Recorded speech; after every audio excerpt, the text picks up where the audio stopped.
মিয়াই যদি অসমীয়া ভাষা নিলিখে লোকপিয়ালত তেতিয়াহ'লে ভাষা সংকট হ'ব নেকি? আমাৰ মনত এক ডাঙৰ প্ৰশ্ন, যিটো সদায় ট্ৰেণ্ডিং থাকে, যিটো সদায় ভাইৰেল থাকে, মিয়া আৰু বঙালী, যিটো লৈ পলিটিক্স। আজি এই বিষয়টোই আমি আলোচনা কৰিব বিচাৰোঁ। হিন্দু বঙালী আৰু মিয়া যিটো নাম শুনিলেই ৰাজনৈতিক লাভালাভ হাসিল হয়, এই বিষয়টোই উত্থাপন কৰিম। আপোনালোকে সম্পূৰ্ণ শেষলৈকে ভিডিঅ'টো চাই থাকিব, নহ'লে একোৱেই কিন্তু বুজিব নোৱাৰিব, পিছত কিন্তু মোক গালাগালিচ নকৰিব। হয়, যদি আপোনালোকৰ যুক্তি আছে আপোনালোক কমেণ্ট বক্সৰ জৰিয়তে যুক্তি দিব। মই কিন্তু ইয়াত কাজিয়া কৰিবলৈ অহা নাই। এটা কথা আপোনালোকে মনত কৰক, যি যুক্তি আছে এয়াই আপোনালোকক দেখুৱাই আছোঁ। মিয়াই যদি অসমীয়া ভাষা নিলিখে লোকপিয়ালত তেতিয়াহ'লে ভাষা সংকট হ'ব নেকি? আমাৰ মনত এক ডাঙৰ প্ৰশ্ন। এইটো কিন্তু কঠিন প্ৰশ্ন হয়। যদি মিয়া বুলি কোৱা মানুহে, লাখ লাখ মানুহে অসমীয়া মাতৃভাষা আজি নিলিখে, তেন্তে অসমীয়া ভাষা শেষ হৈ যাব নেকি? আমাৰ মনত কিন্তু এয়া এক কঠিন ধৰণৰ প্ৰশ্ন। সত্যটো আপোনাক আচৰিত কৰিব পাৰে বন্ধুসকল, কাৰণ এইটো মাত্ৰ ভাষাৰ বিষয় নহয়, এইটো হৈছে ৰাজনীতি, সংখ্যা আৰু বাস্তৱৰ খেলা। সংখ্যা আৰু বাস্তৱৰ খেলা এয়া লোকপিয়ালৰ শক্তি। চাওক, প্ৰথমে এটা কথা সত্য আপোনালোকে বুজিব লাগিব। লোকপিয়াল বা চেনচাছত যি লিখা হয় সেইটোহে অফিচিয়েল ৰিয়েলিটি হয়। ৰিয়েলিটি হয়। ভাৰতত এই কাম কৰে office of the registrar general and census commissioner India. তেওঁলোকে মাতৃভাষা আৰু ধৰ্ম, জনসংখ্যা সকলো ৰেকৰ্ড কৰে। 2011 চনত লোকপিয়ালত ডাটা অনুসৰি অসমীয়া ভাষাৰ সংখ্যা প্ৰায় আছিল 48%, 48%, আৰু বঙালী ভাষী আছিল প্ৰায় 29%, 29%। অৰ্থাৎ অসমীয়া সংখ্যা গৰিষ্ঠ, কিন্তু খুব বেছি দূৰত নহয়। এটা কথা আপোনালোকে মনত ৰাখিব। এতিয়া চিন্তা কৰক, যদি কিছুমান ডাঙৰ গোটে অসমীয়া নিলিখে, এই শতাংশ আৰু কমি যাব পাৰেনে? চিন্তা কৰক, মিয়াসকলে আচলতে কি ভাষা লিখে? আমাৰ মনত কিন্তু এয়া প্ৰশ্ন। এতিয়া মূল কথা হ'ব, মিয়া কোনো ভাষা নহয়, মিয়া কোনো ৰাজ্যিক ভাষা নহয়। সাধাৰণতে মিয়া এইটো এটা শব্দ ব্যৱহাৰ কৰা হয় বঙালী ভাষী মুছলমান লোকৰ বাবে। লোকপিয়ালত তেওঁলোকে সাধাৰণতে কি লিখে?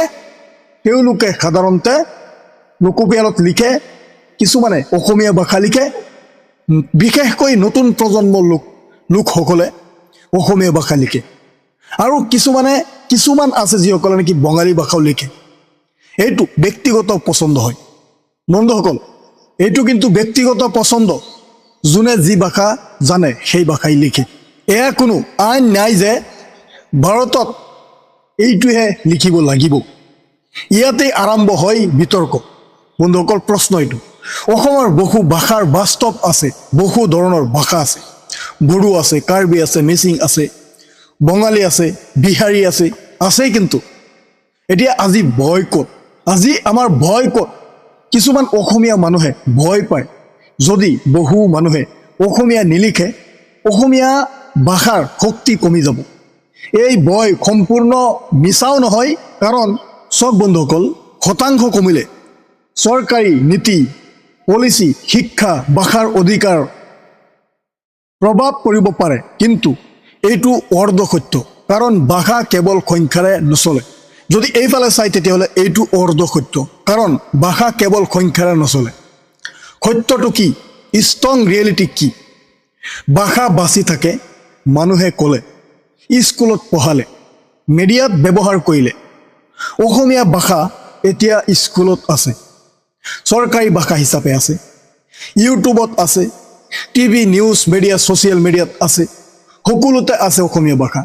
সেয়ে কেৱল কোনে কি লিখিলে তাতেই ভাষা শেষ নহয়।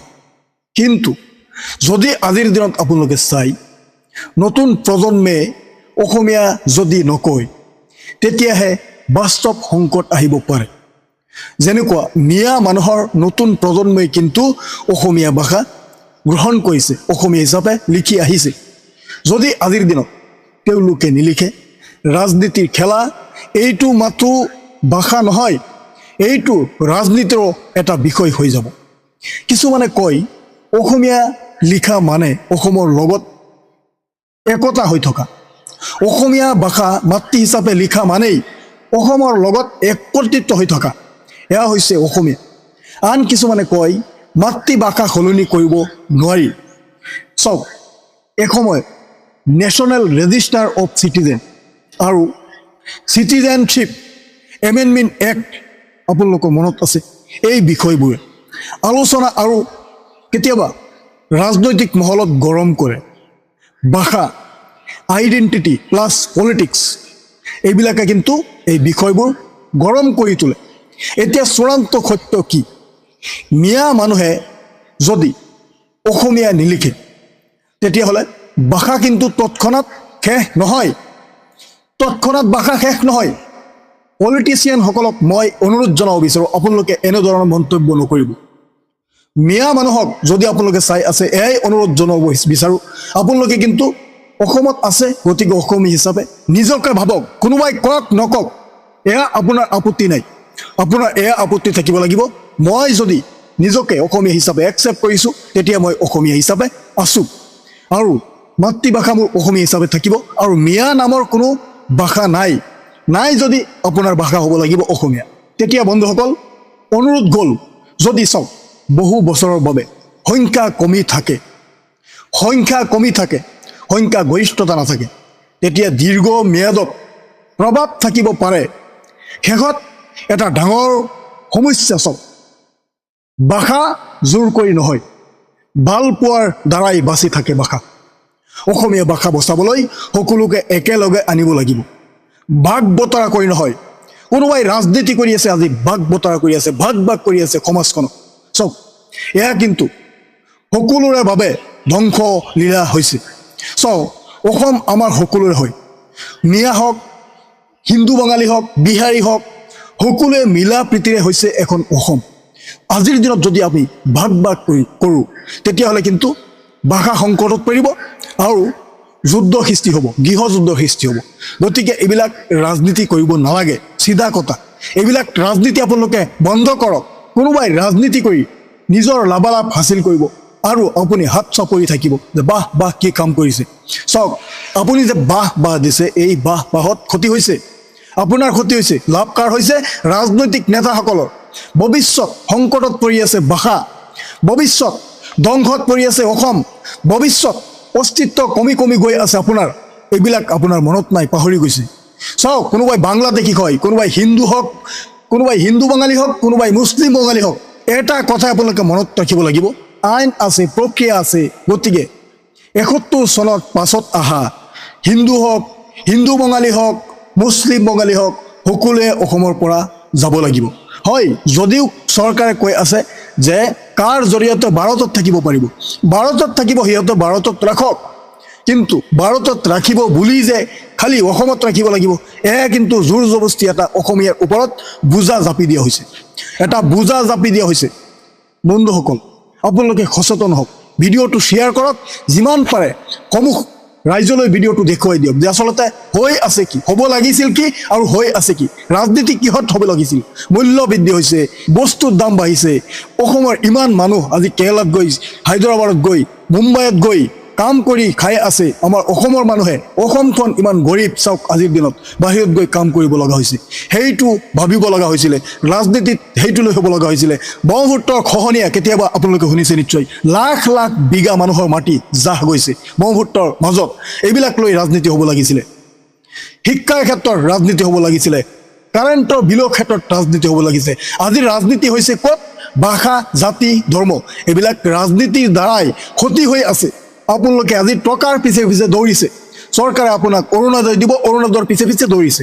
চৰকাৰে আপোনাক ২০০০কৈ PM কিষাণ দিব, এইটো পিছে আপোনালোকে দৌৰিছে। এইবিলাক লৈ ৰাজনীতি নচলে ভাই।